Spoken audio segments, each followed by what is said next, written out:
You and God, your natural self and God. Psalm 139 verse 1, you know all about me. God knows everything about you and about all of us. Psalm 139 verse 4, before I even speak a word, you know what I will say. So even your tendencies are known to God. Dahil alam ng Diyos ang ugat, alam niya ang bunga. Diyos ang lumikha sa atin, alam niya ang gagawin natin. Psalm 139 verse 13, you are the one who put me together inside my mother's body. You were my creator, my inventor, my designer. God made you.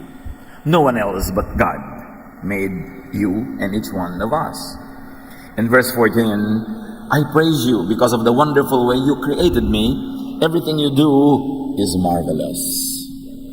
Napakaganda ng kaliwanagan itong umawit na ito. Kasi talagang alam niya at kinikilala niya siya'y likha ng Diyos at ang Diyos ay hindi lumilikha ng anumang hindi wonderful or less than wonderful. God composed you wonderfully. Kahit hindi ka uso sa specific place and time, wonderful ka. Alam niyo kung ano yung wonderful? Kung ano yung maganda? Kung ano yung kaakit-akit, kaibig-ibig? Depende yan sa panahon. Sa ibang lugar, kaakit-akit ang napakaputi na balat. Sa ibang lugar, kaakit-akit yung napakaitim. Iba-ibang uri ng kaakit-akit, ibang-iba uri ng maganda. Depende kung nasa lugar mo ikaw at nasa panahon. May mga panahon na ganitong usong buhok. May mga panahon na pag tinignan mo yung picture mo 20 years ago, gusto mong mandiri. Kasi iba na yung maganda ngayon sa maganda noon. So lahat ng tao, tama, maganda, ayos, wonderful. Kaya lang, nasa tamang oras at panahon ba siya? Depende sa nagpapauso. Kasi may nagpapauso kung ano maganda eh. Nung araw, lahat ng magaganda, yung mga mistisa lang, yung mga mapuputi lang, yung mga straight lang ang buhok. Kasi sila lang yun ang mapera. Kaya lahat ng produktong nililikha para sa kanila. So ang mga modelong nagtitinda ng mga produktong yun, yung kamuka nila o yung gusto nilang maging kamuka. Pero nung yumaman na ang mga Asyano, ngayon marami na mga Asyanong models. Nung may mga yumaman na ng mga colored people, dumami na yung mga colored na models kasi may economic power sila. So ang totoo nun, yung mayaman maganda. Kasi siya ang nagdidikta kung ano ang maganda. Huwag tayong paapi sa mga ideya ng iba kung ano maganda kasi maganda ka, nilika ka ng Diyos. Baka hindi ka lang ang pinapauso ngayon ng mga produkto, ng mga magazine kasi wala silang itinitinda para sa'yo o para sa iyong economic capacity. Pero walang nilikha ang Diyos na pangit. Kasi Diyos ang manlilikha, alam nga namang mali siya. Kahit hindi ikaw, ang bet ng mga judges sa contest na sinalihan mo, sumali ka uli next year, iba na yung judges, baka manalo ka na. Di ba? Maraming ganong mga karanasan, natalo nung minsan, sumali uli, nanalo na. Kasi iba na yung judges. So, pag may nagja-judge sa'yo, ikaw lang kasi ang judge. Pag may ibang judge, siguradong wonderful ako. Depende yan eh. Psalm 139, 15-16. Nothing about me is hidden from you. Ang kausap dito, Diyos. But with your own eyes, you saw my body being formed. Even before I was born, you had written in your book everything I would do. Unti-unti pa lang akong nabubuo sa sinapupunan ng aking ina, nanonood na kayo, O Lord. Kayo kasi may likha sa akin. Alam nyo ang nilikha nyo at alam nyo kung anong pupuntahan ng nililikha nyo. Kaya nandun pa lang ako, nalilikha, alam nyo na ang landas na tatahakin ko sa buhay. Itinakda nyo na ako magiging ano ako. Kaya nililikha nyo ako na maging magaling sa math. Siguro gusto nyo ako maging engineer. Itinatakda nyo na ginagawa nyo ako magaling sa musika. Siguro gusto nyo akong kumanta sa church. O kumanta kung saan-saan. Kasi ganun nyo ako nilikha. Therefore, ganun ang kalooban nyo para sa akin. Kaya alam nyo na kung anong pupuntahan ko. Kasi hindi ko naman pwedeng hindi puntahan yung nakatakda. Kung saan nakahapay ang kahoy, doon bubual. Sabi na matatanda. Ang pinakamahirap sa buhay ay yung lumalaban ka sa iyong hilig, hindi mo sinusunod ang iyong hilig, yung design sa iyo ng Diyos, kaya tuloy hindi ka mag-excel. God designed and predetermined your general personality, your general direction in life. Kaya nga pati sa psychology, na profile na nila ang mga tao, yung mga temperaments daw. May sanguine, merong phlegmatic, merong choleric, merong melancholic.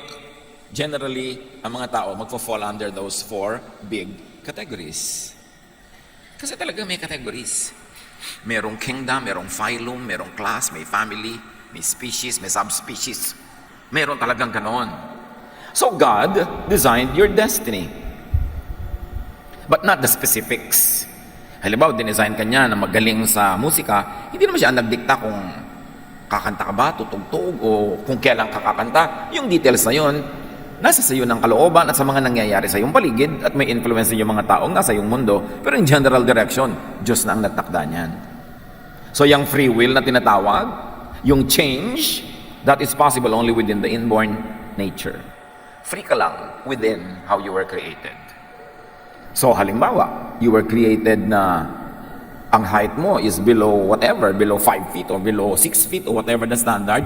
So may mga bagay na hindi mo pwedeng gawin kasi hindi yun ang height requirement na mamimit mo.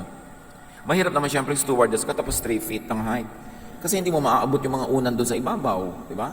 Pero kung gusto mong sumali halimbawa sa Navy, gusto mong magtrabaho sa loob ng submarine, hindi pwede yung 6-footer kasi uuntog ka. Maliliit ang mga pinto doon. So bagay naman doon yung hindi masyadong matatangkad. Kanya-kanya. You are free to operate within the context of how you were created. So ikaw ay cactus, free kang tumubo at lumabay at mamulaklak sa mga tuyo na paligid. Water lily ka, water plant ka, doon ka sa mga matubig na lugar. So kung nasa tamang lugar ka, ikaw yung magpa-flourish. Kaya hindi nagpa-flourish yung mga tao nasa maling profesyon, nasa maling linya, nasa maling trabaho, hindi sila talaga magiging number 1 doon. Magiging second-rate copycat lang sila pag hindi sila faithful to the original intent that God expressly gave to them as they were designed. Kaya maraming interpretation yung personality, yung sino ba ako. Sa Romans 7:18-15, I know that my selfish desires won't let me do anything that is good, sabi ni Paul. Even when I want to do right, I cannot. Instead of doing what I know is right, I do wrong. The sin that lives in me is what does them. This is a very interesting study. Either Paul really believed in what he was saying, or he was leading his readers into an inevitable conclusion as they follow the train of thought. But here, this is the sentiment of legalistic, Mosaic religiosity. Pag conservative, legalistic, makamoses ka sa iyong paniniwala, ganun ang pagtingin mo sa iyong sarili. Alipin ka ng kasalanan, bilanggo ka ng kasalanan, hindi mo kayang gumawa ng mabuti, lagi kang mali, lagi kang guilty. And Paul calls his inborn nature sin. Sinful nature, selfish desire, wrong, evil, at ang bunga nito sa kanya o sa mga tinuturuan niya, guilt. Because Paul demonizes his unchangeable inborn nature. Sinasabi niya, wala akong magawang mabuti. Lahat ng ginagawa ko mali. Kahit sinabi ko gumawa ng tama, hindi pwede. Gusto ko gumawa, pero hindi ko magawa. So napakasama ko, alipin ako ng kasalanan. So ano nagiging bunga nun? He demonizes his unchangeable inborn nature. Siya na rin naman may sabi, hindi pwedeng palitan to. Kahit anong gawin ko, hindi mapalitan. Like many religious people demonize what is natural. Napakauso sa marami mga conservative religious sentiments to demonize desire. Samantalang yung desire is inborn, innate in the physical body. Your desire for food sees to it that you get to eat.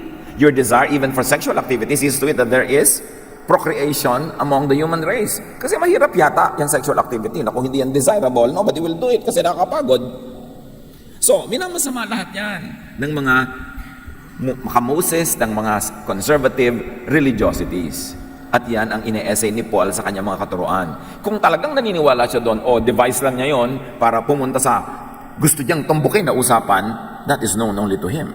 Romans 7:21-23, sa pagpapatuloy ni Paul, the law has shown me that something in me keeps me from doing what I know is right. But in every part of me, I discover something fighting against my mind. And it makes me a prisoner of sin that controls everything I do. So sinasabi niya, merong isang batas na umiiral sa aking kalooban, sa kaibuturan ng aking puso, na nagsasabi sa akin kung anong tama. Pero bawat bahagi ng aking katawan, kinakalaban yung tama na iniisip ko, kasi ang gusto ng katawan kong gawin, yung mali. So anong bunga niyan? Nagiging bilanggo ako ng kasalanan. Paul was talking about the contradiction between what he knew was right and what his body naturally does. Sabi niya, malinaw sa aking isip, na actually lang ibig sabihin ni Paul ito, malinaw sa aking paniniwala, malinaw sa aking kinagisnang katuruan, malinaw sa nakasaksak sa utak ko na standard of what is right and wrong, malinaw doon kung anong tama. Pero pag tinignan ko ang bawat bahagi ng aking katawan at ginagawa ko araw-araw, yung mali ang ginagawa ko. So may gera, yung iniisip ko at pinaniniwalaan kong tama at dapat sa katotohanan ng buhay ko na totoong nangyayari. Paul's natural self and mind and belief about what is right fight each other. So there was constantly a warfare because there is a warfare mindset. Alam niyo yung mga nalahian, nabahira, naturuan ng conservative religiosity influenced by the hatred of the Greeks to anything material or that belongs to the body because they only want the spiritual world. Anything like that, laging naka-warfare mindset. Kalaban ng aking espiritu ang aking tiyan na matakaw. Kalaban ng aking espiritu ang aking katawan na gusto magpahinga at masarapan. Kalaban ng aking kabanalan, ng aking mga sexual appetites. Laging pinaglalaban yan. This is very Greek, which influenced many New Testament Christians and even Old Testament Jews. Ang bunga ng ganitong pag-iisip, stress, and of course, inevitable defeat. Lagi kang talo. Kasi, minamasama mo yung natural, yung natural ang laging mananalo dahil yun ang natural. So yung ideya mo, your concept of spiritual perfection, your concept of an achievable morality will always lose.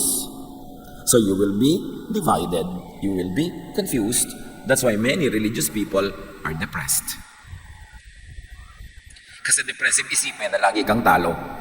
Pero kung magiging totoo ka sa sarili, if you judge yourself according to the standards of religious morality, lagi ka talagang talo. Here, Paul equates the law with what is good, and therefore with God. And then he equates his nature as sinful, and therefore bad. That's why he calls himself evil. And if you are in that kind of thinking, you will call everyone else evil. Because everyone else will fail by the standards that are in your mind. And even in their own minds. Kaya maraming religious systems naka-develop ng coping mechanism dyan confession. Total, lagi mo rin naman ginagawa. Bibigyan kita ng way out of guilt, confession. At naging malaking negosyo rin yung confession na yan. Kasi, ang mga tao, kahit sa mong ilublog na relihiyon, pare-pareho lang yan ang gagawin at iisipin araw-araw. Kahit ano pa ang relihiyon nila. And since Paul observes that this sinful nature prevails anyway, he thus considers himself a prisoner of sin. Is that how you consider yourself? A prisoner of sin? A hopeless sinner? Laging loser? Laging guilty? Laging masama? Kaya mga ibang tao sasabihin nila, pasensya, tao lang. This tao lang can be positive. It could be a way out of guilt. It could be a coping mechanism. But it could also be negative when you say tao lang in the sense na tao lang ako, therefore talo talaga, therefore masama talaga. Samantalang sinasabi ng Psalm, I am wonderfully made. So pag sabi mong tao lang ako, tumingin talagang masama ako, marumi ako, hindi totoo that you were wonderfully made. So Paul problematizes what controls him, the way he was designed, his nature. And when you problematize your own nature, you will have a lifelong problem because your nature will never leave you because you are your natural self. Paul fights his nature and destiny. Therefore, it will be a lifelong stress. Romans 7:24. What a miserable person I am. Who will rescue me from this body that is doomed to die? That is why I was proposing that we look at Paul two different ways. One, did he believe in what he was saying, that he was really inherently evil and hopeless? Or he was engineering the discussion to get to the heart of the matter? Yung pag ganyan ang pag-iisip mo, pag ginadjudge mo ang sarili mo, sinusukat mo ang sarili mo by these religious standards, miserable ka. At dahil miserable ka, sinong makakapagligtas sa iyo sa misery na yan? And of course, Paul was driving at Jesus. He was bringing the topic to Jesus. He was making you know and feel that you're helpless so that you will look for help in the right place, and that is in Jesus. Ang galing niya magsulat. Paul thinks he fails miserably. Of course, he would think that if he really believed in what he was saying. But what if he was saying that, not because he believed in it, but because that was the belief of his readers? And going along with the discussion of Paul, it is inevitable for you to end at his prescription, Jesus. Na yun ang sagot sa hopelessness mo. Paul realizes his salvation, Jesus, which really is Jesusness. See Jesus, the person. Jesusness is the ideal, the whole teaching, the whole essence of spirit that was revealed in Jesus. And it is possible that Jesusness could be revealed, could be expressed, could be understood and enjoyed even in the context outside of Israel, outside of Christianity, because Jesusness is the idea and it can live in anybody. So may Jesusness din sa mga non-born again Christians. Kahit yung mga tinatawag ng mga pagans, yung mga tinatawag ng mga unbelievers, unchurched, when they love, when they are loving, when they are forgiving and accepting, meron silang Jesusness. Although probably formally and legally, wala sila nung formal religion na Christianity. Kaya mahalagang ma-separate sa utak ng tao yung Christianity itself as a religion and Jesus and Jesusness. Because Jesusness can be experienced outside of Christianity. Because God loves all people. God reveals to all people. Kaya nakikita nyo ba? Kahit kaya naging born again Christian, naging committed sa evangelical, Bible-based Christianity, ang dami nyo makikita kamag-anak nyo na hindi nyo kasama sa church pero ang buti ng ugali. May Jesusness sila. At marami kayong makikita sa church na hindi Jesusness ang ugali. Impactoness. Kahit pa sila born again at inilublob mo ilang beses sa baptism, may impactoness pa rin. So it is possible for Jesusness to thrive outside of formal religion. Siyempre, press release lang ng mga religion, sa kanila lang may salvation. Para doon ka mag-member at doon ka mag-ambag. Pero pwede bang ikulong ang Jesusness sa wall ng church, ng anumang relihiyon? That's why it's important to understand the spirit of Jesusness. Jesus is the person. Jesus is the idea, the Spirit of God revealed in the person of Jesus. And that same idea could be revealed elsewhere, in other times, in other places. Other people can also experience the love of God kahit hindi sila narating ng mga Christian missionaries. Yung franchise ng missions, yung franchise ng mga churches and religions, press release lang yon para masolo nila ang mga converts. But the Spirit of God fills heaven and earth. The earth belongs to the Lord. Hindi pwedeng dumating lang ang Diyos sa Pilipinas kasama ni Magellan noong 1521. Siyempre, yung Spirit of Jesusness had always been with the people who are loving, who are caring, who are forgiving, and accepting. And that Spirit saves. That spirit, that mentality, that understanding will bring you to the presence of God, with or without formal religion. Hindi naman kasi pwede masolo ng relihiyon ng Diyos. Nauna ang Diyos sa relihiyon. Yung mga relihiyon, mga franchises yan, mga licenses, mga pag-aangkin sa Diyos. Pero hindi pa aangkin ng Diyos kahit kaninong religion. Kaya importante maintindihan natin the spirit of Jesusness that was in Jesus. Because it can also live in you, it can live in other people. So, yung sinasabi ni Paul na napakasama ko, wala akong pag-asa. Is it a Pauline belief? A Pauline teaching? Or just a Pauline device to drive his readers and his listeners to the inescapable conclusion that outside of Jesus, they will only be in Moses, they will only be in legalistic religiosity, they will always be condemned. But clearly, Paul believed and taught grace. Paul believed and taught life through Jesus. And he very clearly also taught death through Moses, through the law. Sa lahat ng nagsulat dyan sa collection ng New Testament, napakalinaw ng pagkakaunawa ni Paul sa binigay ng Diyos sa kaligtasan sa mga tao through Jesus and Jesusness. Now, the general essence and direction of individual personality is predetermined by unique inborn traits. Balik tayo sa yung natural self mo.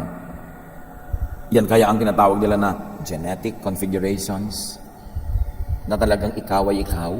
Yung sinasabi na matatandang ang mangga ay hindi mamumunga ng santol, na madalas ay tinitingnan nila ang magiging ugali mo pag tinignan nila ugali na yung magulang at mga ninuno. There is a basic foundation that determines the general design. And only details and finer points could be altered or improved. Nilikha ka, yun ka na. So, sabi nga, even before I speak, you know what I will say, you know my thoughts. Kasi yung lumikha sa'yo, alam niya ang design, therefore alam niya ang yung tendency. Alam niya kung ano ang yung magiging hilig. So, nililikha pa lang ikaw ng Diyos, alam na niya, nako, itong nililikha ko na to, lagi itong magkakakanta. Magtututugtog. Kasi ito ang pagkakalikha ko sa Kanya. Itong nililikha ko na ito, magiging scientist. Kasi nililikha ko siyang maging ganyan.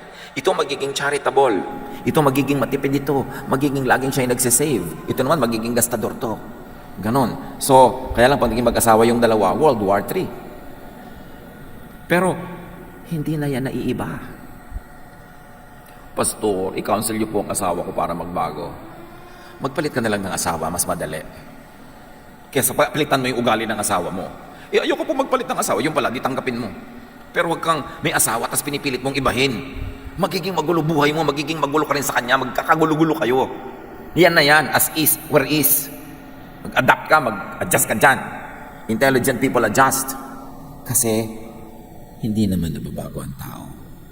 Mito lang yan. Bakit po nung na-born again yung isang pinsan ko, bigla nagbago? Pag-usapan natin yan maya-maya. Itanong mo ka na nangyari after 6 months. That is why Psalm 139 verse 4 says, before I even speak a word, you know what I will say. Kasi kilala ka ng Diyos. Pagka ganito, magagalit yan. Pagka ganito sinabi mo, papautangin ka niyan. Alam ko ugali niyan. Ganito siya. At pag pinagsama-sama mo lahat yung mga nilikha ko na yan, magkakaroon ng kumpletong pamilya, kumpletong community, magiging colorful and beautiful. Gusto mo ba lahat ng kasama mo, kamukha mo, kaugali mo? Kaya nga sa church, iba-iba yung gift na binigay para pag nagsasama-sama tayo, kumpleto rekado. Alam nga naman ang luto, puro bawang. Siyempre, gusto mo mag-isa, may bawang, sibuyas, kamatis. Para masaya. Ganun ang buhay. Iba-iba ng papel. How come children from the same parents could be so different? Pag kami kilala kang isang tao, hangang-hanga ka, gustong-gusto mo siya. Nung makita mo yung kapatid, sabi mo, ay, paano naging magkapatid yun? O kaya meron naman isang taong diring-diri ka sa kanya, yung hindi mo siya maintindihan. Nung makita mo yung kapatid, wow, biglang hanga ka. Kasi hindi lahat ng magkakapatid pare-pareho. How come children could be so different from their own parents? Genes. Ang sagot ng science dyan. Sabi na matatanda, lahi, dugo. Kasi, nananalaytay sa ugat mo, nasa dugo mo, nasa every single cell of your body, yung genes ng lahat ng mga lolo at lola mo, both sides, sa father side and mother side, pabalik kay Adan at Eva, nasa iyo yan. Ngayon, kung kaninong ilong ang mananalo at lalabas dito sa isang kapatid mo, Diyos lang ang nagda-assign nun. Kaya may mga magkakapatid na magkakaiba ng ilong. Merong magkakaiba ng buhok, may kulot, merong straight, merong magkakaiba ng talent. Kasi ang dami niyong lolo at lola na pagkukunan. Nagko-combine, nagsasama-sama sa isang tao, nagiging individual tuloy siya. But all human traits and character could come only from the genetic pool, from design, from creation, from God. Nothing was added to creation after the 6th day. You know what happened? After the 6th day, on the 7th day, the Lord rested. Tumigil na ang creation, tumigil na ang creative process. So, ibig sabihin, after the 6th day, nandun na lahat ang genetic pool ng lahat ng tao sa lahat ng panahon. Creation stopped. And after creation stopped, recreation na lang ang nangyari. Nagkakakombi-kombinasyon. Kaya kahit sa dalawang taong Adan at Eva, biglang nagkaroon ng may maitim, may maputi, may dilaw, may kulot, may straight. Kasi nasa kanila na mismong katawan lahat ang genes ng buong sangkatauhan na habang may mga nagsasamang lalaki at babaeng nakaka-create sila ng isang bagong individual, namimili lang ang Diyos kung alin pipitasin na gene, alin dito, alin doon at ilalagay sa individual na ito. Kaya ikaw yon, and you are wonderfully made. Paul talks about that. At napakarami pa sa Bible, directly and indirectly. Now, plant and animal hybrids can be created by crossbreeding. Alam niyo yon? Nakakita na ba kayo ng bougainvillea na ang bulaklak sa isang tangkay, may violet, may dilaw, may pula? Kasi pinagsama-sama ng crossbreeders, ng plant breeders, yung mga genes ng iba't ibang bulaklak na may iba't ibang kulay. Nakakreate ng ibang individual. Crossbreeding. Plant and animal hybrids can be created by conditioning na tinatawag ng iba na evolution. Sa pagtagal ng panahon, lagi kang nasa tubig, lagi kang nasa tubig, nakadevelop tuloy ng gills yung mga animals sa pang tubig. But that's already in creation. Wala namang giyera dapat ng creation at evolution. Kasi after creation, puro na recreation, recombination, reconfiguration. Kaya yung mga nagtatrabaho lang bawa sa mga toll gate na nag-aabot ng ticket, nagbabayad, kung pagtatrabuhin mo siya dyan ng 300,000 years, hahaba ang kanang kamay o kaliwa para madali niyang maabot. Siyempre nag-a-adjust ang creation na tinatawag nila na evolution. Galing din yun sa Diyos, hindi yung kontra. Nag-a-adjust lahat. Hindi niya ang halaman. Paso, nakaharap na ganyan lagi sa araw yan. Subukan nyo italikod yung paso. Bukas, unti-unting lumilingon uli yung mga dahon patungo sa halaman, di ba? Mamaya isang linggo, nakaharap na sila uling lahat. Ikaw naman sa vista, inikot mo na naman yung paso. So yung halaman, pagod na pagod ka-adjust, pero babalik at babalik yan kung saan siya nakakakuha ng araw. Iyon, all in one day, all in one week, nakaka-adjust. Padaanin mo pa ang libong taon. People adjust. All new traits are actually old, except that they were not visible at once. Yun ang tinatawag nila kuminsan na recessive genes. Nananalo yung dominant genes, pero kapapalit-palit ng mga kombinasyones, lalabas din sila. Lahat ng evolution, mutations, reconfigurations could have only come from the same genetic pool because God created everything. Except that not each and every one of those creations were visible all at once at the same time. May panahon na lalabas yun. Kaya wala namang dapat giyera yung creation and evolution. Lawakan mo lang yung pananaw. The earth is the Lord's and everything in it. At dapat i-consider mo that sometimes Bible language is poetic. Literary creation yan. Hindi ka naman dapat laging literal para ma-accommodate mo yung mga sinasabi ng reason, even ng science. So everything and everyone in all combinations and reconfigurations must have pre-existed invisibly until they were made visible. Nandun na yan, hindi pa lang lagi visible. Tulad ng isang bata. Kuminsan yung isang bata, straight na straight ang buhok. Pagkasilang, pagkatapos pagka nagna 9-10 years old na, sumusimula ng kumulot. Sabi mo, ayan, lumalabas na yung buhok ng ama. Meron naman nung isilang kulot-kulot, nung nagiging teenager, tumawid yung buhok. Kasi dati nang nandun yung tuwid na buhok na yon, kaya lang ang nakalabas pa lang sa simula yung kulot. It takes time for reality to manifest itself in the material world. Kuminsan ang lusog-lusog, tapos pag nag-30 years old, ayan, lumalabas na yung sakit ng ama. Ang ama kasi niya, nung 30, nagkaroon na ganun sakit. Pero hindi laging lumalabas agad. Yung mga ganyang katotohanan pre-existed invisibly until they were incarnated. Like the Word, Jesus pre-existed in the spiritual realm before the incarnation. Pero hindi pa lumalabas siya in the body, ibig sabihin wala siya. Nandun siya sa ibang dimension, pero pag niloob ng Diyos na ilabas na sa ating physical, earthly dimension, doon pa lang natin nakikita. Ephesians 1:4, even before He made the world,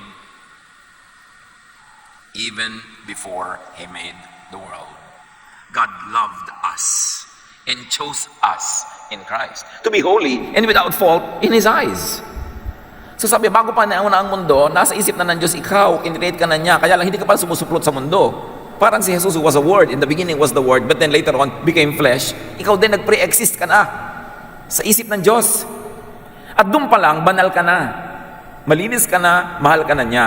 Kaya lang later on, nung pinanganak ka, na-develop ang mga civilization, ginawa kang demonyo ng mga relihiyon. Pinasama ka ng mga man-made doctrines para kailanganin mo ang relihiyon para kalinisin at maibalik ka sa Diyos. Yun naman tinuturuan na relihiyon, di ba? Masama ka, mali ka, marumi ka. Pero mag-member ka sa amin, ibabaptize ka namin, mag-tithe ka sa amin, lilinis ka ulit, babalik ka sa Diyos. Kanya yung press release. But before the foundation of the world, before religions developed, God already knew about you and God already made you holy in His sight. Until religion condemned people, so that religion could be the sole dispenser of salvation. Palawakin ng pagkakaunawa sa Diyos, huwag siyang ikulong sa religious walls. Marami kasing ganyan. Pinipilit kang ibahin, baguhin ang religion, para lagi kang kulang, para lagi kang ambag ng ambag, guilty ng guilty, confess ng confess, hanggang kamatayan mo na yon. Hindi mo na maaabot yung kagustuhan mong contentment with yourself. Jeremiah 13:23, can you ever change and do what's right? And even if so, what is right? Whose standard is right? Can people change the color of their skin? Or can a leopard remove its spots? Of course. The prophet knew the answer. No. I cannot change and do what is right by your standard. I cannot change the color of my skin. If I'm a leopard, I cannot remove my spots. If so, sabi ni Jeremiah, then maybe you can change and learn to do right. The obvious answer is no. By the law, you can never do right. You will always be wrong. By the law, you can never change. You will always be hopeless and evil and needy of religious service. No one could and should be expected to change their God-given nature just to suit some man-made philosophy or theology, just to suit some man-made concepts of what is good and what is bad. Kasi kahit naman mga religions of the world, major religions of the world, may pagkakaiba-iba pa rin sila ng concept of what is good or bad. It is bad to kill. Yes. Kill your karelihiyon, but it is good to go religious war and you will be rewarded by God. Ano yun? Kitang-kita natin yung pag-manipulate ng tao sa religious thought to benefit a certain society, a certain civilization, or a certain religious group. Kinakawawa ng majority ang minority, pinapakonform. And because the majority control religion, yung mga minority kawawa, they are made to feel evil, less, and they are made to feel like outsiders. Kinakawawa ng powerful ang weak. Dinodominate. Kaya maraming inventors ng doctrines, ng concepts of what right and wrong. Civilizations, ancient religions promote doctrines that serve their interest. This is social engineering. So it is all right to kill people who don't belong to our tribe. It is all right to kill people who don't belong to our religion. It is all right to dispossess people of their lands. Dahil gusto ng Diyos, atin tong land na to. Do you think God will really do that? Sasabihin ng Diyos, kill the women, kill the children, kill everybody and get the land? O press release ng land grabbers. And they say, sabi yan ng Diyos. Ang Diyos ba naman na napakabuti at mapagmahal? Ibibigay sa'yo yung nandun at pag-aari ng iba, tapos sabihin, patayin mo siya para maging sa'yo. You should critique even religious thought. Titingnan mo, sino nagbe-benefit sa teaching na to? Sino yung na-empower? Sino na di-disempower? And you will begin to know if it's man-made or not. Because many religions develop not really as a revelation from God, but as a social tool for engineering and social control. Study history. Kung paano na-develop ang mga religions. Siyempre, lahat yan ikiklaim, bumaba ang Diyos, kinausap yung kanilang founder. Pero sabi ng Diyos, patayin mo yung iba para maging sa'yo yung tinitira nila. Ganun. Maniniwala ka dun. Matthew 15, 8-9. These people honor me with their lips, but their hearts are far from me. They worship me in vain. Their teachings are merely human rules. This is Jesus speaking and quoting even Isaiah 29:13. Sabi ng Diyos, hanggang bibig lang ang pagsamba sa akin ng mga religyones na yan. Malayo sa akin ang puso nila. Baliwala ang pagsamba nila sa akin kasi ang katuruan nila, invento lang nila para sila ang mag-benefit. Jeremiah 14:14. Then the Lord said to me, the prophets are prophesying lies in my name. I have not sent them or appointed them or spoken to them. They are prophesying to you false visions, false divinations, idolatries, and the delusions of their own minds. Punong-puno na ang Diyos sa mga kabalbalan ng mga propeta, mga katuruan na sila lang ang nakikinabang, kaya ipinadala niya si Jesus. Liwanag para liwanagan ng madilim, daan para buksan ang nakasarang daan. Siya ang kapayapaan dahil naguguluhan ng mga tao, siya ang kapahingahan dahil pagod na ang mga tao sa pagpapahirap sa kanila ng religious doctrines, kaya ipinadala, and in Him the fullness of the deity lived in bodily form. There is no name given under heaven by which men are to be saved but by the name of Jesus, because it is Jesus that reveals the truth.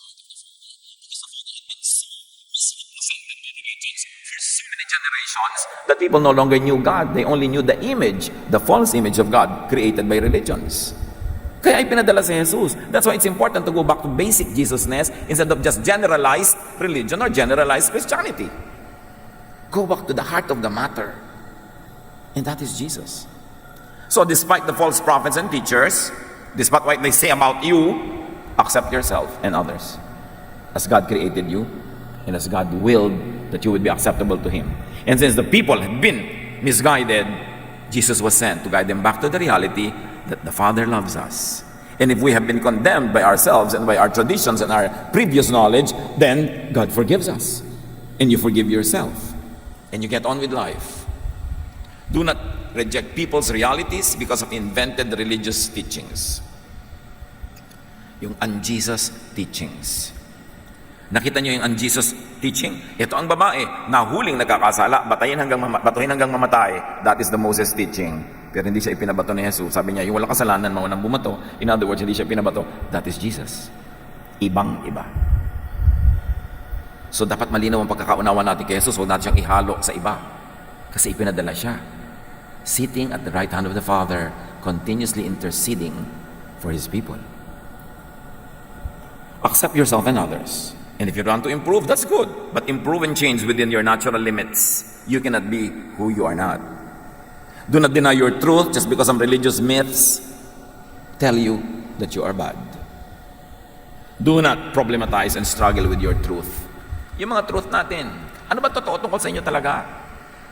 Do not struggle with it because God made you.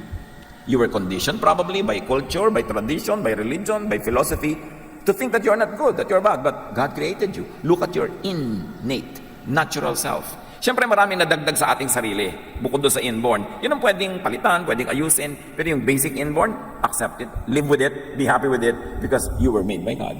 Do not burden yourself and do not burden others with impossible demands for change. Anong sabi ni Jesus tungkol sa Sabbath? Hirap na ang mga tao sa pagsunod sa Sabbath. Naging amo nila ang Sabbath. Sabbath was made for man, not man for the Sabbath. Sabi niya. Ginawa niyo yung Diyos ang Sabbath, pambihira naman kayo. Pagod na kayo sa pagsunod, nahihirapan na kayo. Gusto niyo nang gumaling, pero bukas na lang kasi Sabbath ngayon. Gusto niyo kumain, hindi kayo kakain dahil Sabbath ngayon, hindi kayo pwede magsaing o magluto. Gusto niyo mamasyal, hindi kayo makapamasyal dahil Sabbath ngayon. Sabi niya, Sabbath was made for man, not man for the Sabbath. It is for your welfare, not to make your life miserable. Then apply that, extend that to religion. Religion is to set people free, not imprison them. Religion is for man, not against man. Not man for religion. Pero baligtad, ang 99% ng umaandar sa utak ng mga tao, na-enslave sila ng system. Do not let oppressive and discriminatory standards and laws dictated by the majority, by the powerful, enslave you. Do not submit to groups that demonize your reality. Sasali ka, tapos walang ginawa kundi kastiguhin ka, sabihin masama ka, mali ka, pagiltihin ka, ba't ka sasali? Ba't mo papahirapan ang sarili mo? Kaya nga si Jesus, nagtuturo outside of the temple, not inside. Si John the Baptist, nagbabautismo sa labas ng temple, not inside. Dahil naaapi nga yung mga tao doon sa loob eh. Jesus accepts and loves you before the world began. Word ka pa lang, hindi ka pa flesh. God already knew you, configured you and loved you, and gave you value and calling. Nasa hangin ka pa lang, sabi nga ng matatanda, may itinakda ng mission para sa iyo ang Diyos. May purpose ang iyong buhay, may pagtawag sa iyo, at binigyan kanya ng mga kakayahan para yung mga pagtawag sa iyo ay maganap mo at magkaroon ng kabuluhan ng pagdaan mo dito sa lupa. Hindi dumadaan ka lang na hindi ka nag-enjoy, hindi ka na-enjoy ng iba, walang nangyari. Ephesians 2:10, for we are God's handiwork, created in Christ Jesus to do good works, which God prepared in advance for us to do. Hindi ka pa isinisilang, may assignment ka na. May papel ka na. May kabuluhan ka na. Kasali ka na.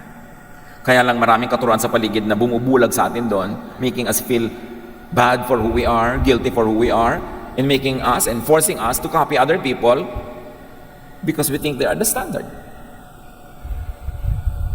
Hindi ka pa isinisilang, minahal ka na ng Diyos. Nakatakda na ang dapat mong tahakin na landas. Kaya dapat malaman mo kung sino ka at matahak mo ang dapat mong landas para magkaroon ng kabuluhan ng buhay. Mahal ka ng Diyos, nilikha ka niya, tapos mamasamain ka ng system kasi lang divergent ka. Gusto kasi nila lahat magkakamuka para madaling kontrolin. Ganun lang yun. Accept and love others and yourself, especially for your inborn natural traits.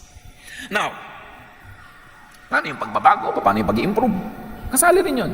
There are inborn and natural and therefore unchangeable traits. Don't even attempt to change that. But there are traits that can be changed. May mga asal, ugali, gawain na pwede mag-improve. Suriin natin kung alin. Matthew 9:11-12. Si Jesus ang nagtuturo.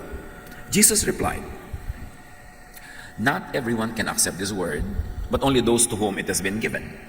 So this is a warning. Jesus was saying, I'm going to teach you something very important, but something not easy to understand. It can be understood only to whom it is given, only to whom it is revealed. Hindi sinabing ipagdadamot ng Diyos ang kahulugan. Ang ibig sabihin lang, pumwesto ka para tumanggap ka rin, lumagi ka sa tama, ibukas mong yung isip para maintindihan mo itong ituturo ko sa iyo na mahirap tanggapin sa mga nakasarang utak. Sabi niya, not everyone can accept this word, but only to whom it has been given. For there are eunuchs who were born that way. These are certain types of people. There are eunuchs who were born that way. So Jesus is saying there are types of persons who are born that way. Hindi nila nilikha ang sarili nila. Hindi sila nag-decide maging that way. They were born that way. And there are eunuchs who have been made eunuchs by others. O naging eunuch lang yan ngayon kasi nakondisyon, napilipit, dinala doon. There are types of persons who were manipulated to become the person that they are now. And then there are those who choose to live like eunuchs for the sake of the kingdom of heaven. So there are the types of persons who who are like that personal choice. Sabi ganon, tatlong uri ang tao ha, yung basic pagkatao niya. Merong born that way. Hindi siya ang nagpasya, hindi siya ang gumawa, Diyos. Born that way. Meron naman, iba siya, born another way, but raised in a way that subverted the original design. Nurture. Ni-nurture siyang maging ganito. Pinilit siyang maging ganito. Pinilipit siyang maging ganon. So ngayon, pilipit siya. Hindi siya talaga yan. Napilipit lang siya. So pwede mo yung tanggalin ang pagkapilipit, pero mahirap, masakit at matagal, pero pwedeng baguhin yan kasi hindi naman siya born that way eh. And then there are those who are there, who are like that because they choose to be like that. So, ganyan siya kasi pinili niya. Therefore, pwede ngayon din, araw mismo, palitan niya yung sarili niya kasi pwede siyang pumalit. Kasi pinili lang niya eh. So, pwede siyang pumili ng iba naman. And the one who can accept this, sabi niya, so should accept it. So, according to Jesus, people are what they are because of nature, inborn, because of nurture, conditioning, and because of choice. It is their free will that operated.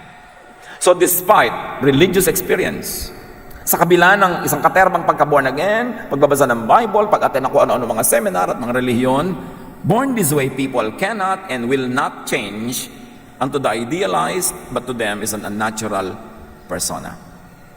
Kahit anong lublob sa relihiyon ang gawin mo sa isang tao, yung born that way will not be changed. Hindi siya mababago. Napaka-unfair at napaka-lupit. Expected mo siyang magbago, palitan yung inborn nature dahil lang na born again siya. Dahil natural should not mean normal. Normal means only the majority. It's common and usual. Pero may mga tao na yung natural nila is the abnormal, meaning hindi sila katulad ng nakararami, minority sila, uncommon, unusual. Pero yun ang natural nila, born that way. Cruel yung sasabihin mo, hoy, born again ka na, dapat magbago ka na. Meron mga, hoy, born again ka na, naninigarilyo ka pa rin. Yung pala, acquired yun, na-addict na siya. So kahit siya kumain ng pages ng Bible, secret pa rin siya naninigarilyo. Kasi it is an acquired behavior. Hindi yun born that way ha, kasi hindi naman siya pinanganak na naninigarilyo. Pero na-acquire, naging habit, na-nurture, it can be changed. But only when re-nurtured, reoriented, retrained. It takes time. So huwag mong expect na born again lang siya ngayon, iba na siya bukas. Hindi applicable yung mga ganyang expectations sa mga born this way. Those who were pressured dahil ina-expect ng lahat ng mga church bullies, hoy, born again ka na, dapat ganito ka na, dapat gano'n ka na, biglang naging ganyan na siya. Na-pressure lang yun. Posing as changed would only backslide. Kaya yung mga dali-daling pinagtetestimony, nagbago po ako, wala tinagap po ang Panginoon, palakpakan ng mga tao, buong luhaan at duguan nila pinapalakpakan, tapos 2 months from now, magbabackslide, pagchichismisan nila. Kasi pinwersa lang ng expectation na mag-testify at magbago. Yung pala emotional trip lang niya yung pagbabago, pero yung born that way niya, hindi kayang baguhin yun ng kahit ilang baptismo. Pagkatapos, i-condemn siya ng church na kahapon lang yung nagbubunyi sa kanyang testimony. Pinwersa kasi siya magbunyi at mag-testify sa isang bagay na napilitan lang pala siya. Now, people who are made eunuchs by others, the second type, conditioned, nurtured people could change, as we were saying, but only by effective reorientation and through a long process. So kung meron siyang learned behavior, now considered sinful or wrong, pwede yun ma-unlearn by living in the opposite type of behavior for a long time para ma-deprogram siya. Learned behavior can be unlearned, conditioned could be reconditioned, oriented could be reoriented. Ito yung mga pwedeng, binabago na siya ng Diyos. Work in progress. Pwede yon. So may mga nababorn again, tumatanggap sa Panginoon na hindi nagbabago kasi inborn. Meron namang nagbabago kasi acquired and learned behavior lang. Pwedeng palitan by re-education. This could so easily revert also to acquired persona. Pwede rin siya mag-backslide. Kasi habit, force of habit. So huwag ka masyadong cruel, so na tinatawag na nagbabackslide. Now, the third type, people whose affected personalities were chosen by them could choose to change.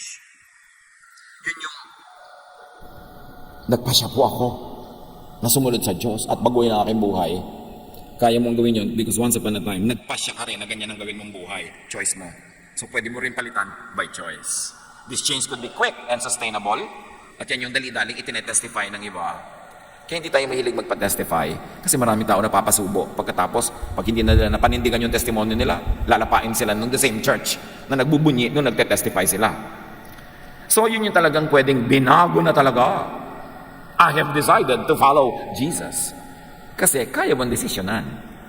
Pero hindi ka pwedeng sumunod sa isang bagay na against your inborn nature. Magkukunwari ka lang.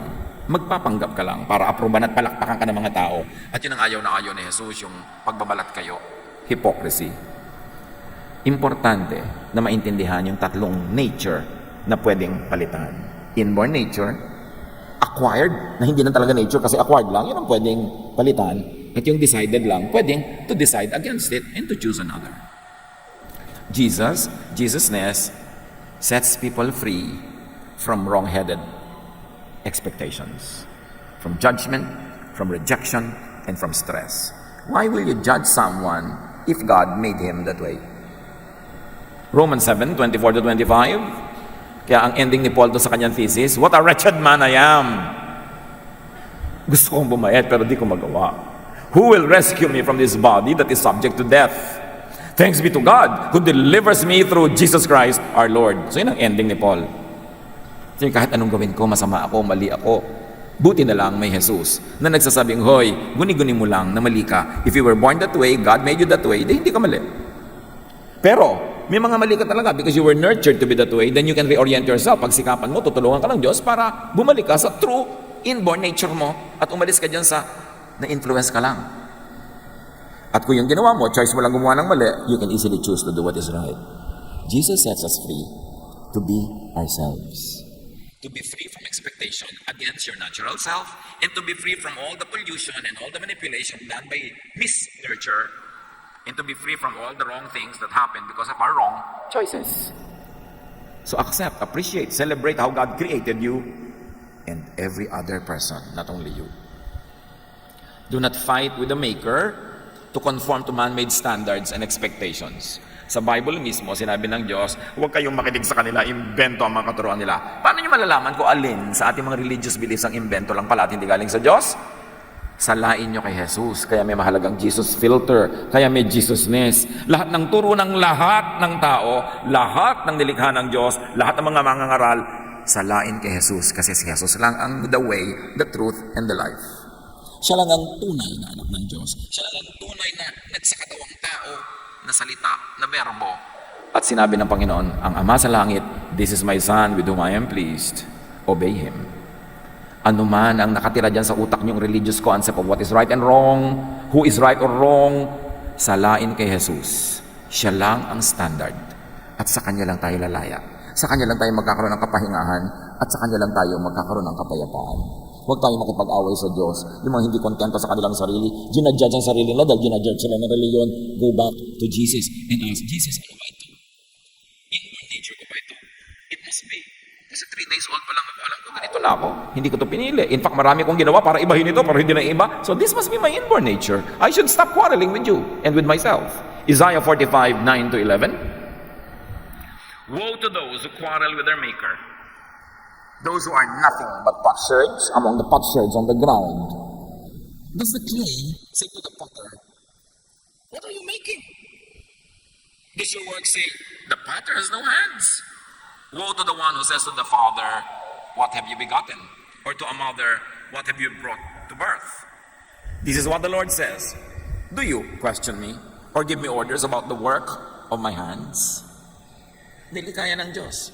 Kayong mga ina, mga ama, more than anyone else, kayong nakakaalam kung ang anak nyo born that way. Isinilang pa lang, nandun pa lamang sa crib, alam nyo na, may ganitong ugali, may ganitong character, alam nyo born that way, tapos pipilipitin nyo, papatayin nyo buong buhay para maiba. Kayong saksi kung paano siya ipinanganak, na hindi pinili ng bata na maging ganun siya. That's why yung mga magulang, magpakamagulang. Sabi, huwag kayong makipag-away sa ama. Siya ang lumikha. Who or what is your natural self? Suriin na natin mga sarili natin. Inaawan nyo ba sarili nyo? Inaawan nyo ang Diyos? Inaawan nyo yung iba? No, you're born that way nature. Accept it. Thrive in it. Enjoy it. Know your nurture character and re-nurture. If it is not in conformity with Jesusness, know the choices you have made about yourself and make other choices if the choices you have made before are not in conformity with Jesusness. But if they were, continue to choose that way. At tanong din, what is your kapwa-tao's natural self? Your husband or wife, your son or daughter, your father or mother, your sister or brother, your Dear friends, sila din likha ng Diyos. Sa bawat isa, merong born that way na ugali at pagkatao, meron namang nurture lang at meron namang choice lang. So tatlong uri ng operation. Do not expect yung mga born that way na magbago tulad ng mga taong who chose to be that way or who were just nurtured to be that way. What needless struggles and stress do people go through as they force themselves and others to suit man-made religious and social ideals? God sent His Son to set us free. Matthew 11:28-30, sabi niya, "Come to me, all of you who are tired and heavy laden, and I'll give you rest. Take my yoke upon you and learn from me. My yoke is easy, my burden is light, and you will find rest for your souls." Yun ang gusto ni Jesus para sa atin, rest. So stop contending with your Creator and stop contending with your kapwa creation. If Jesus teaches us to love even our enemies, surely we can more easily love our non-enemies, others, even ourselves, who were born this way or who are made that way by others, or who were made that way by their own choices. Dear God, teach us to assess ourselves, to know kung anong dapat naming tanggapin sa aming pagkatao at pagkatao ng aming kapwa, kung anong pwede naming improvein according to Jesusness, anong pwede naming palitan, kasi pinili lang naman namin, therefore pwede naming piliing palitan.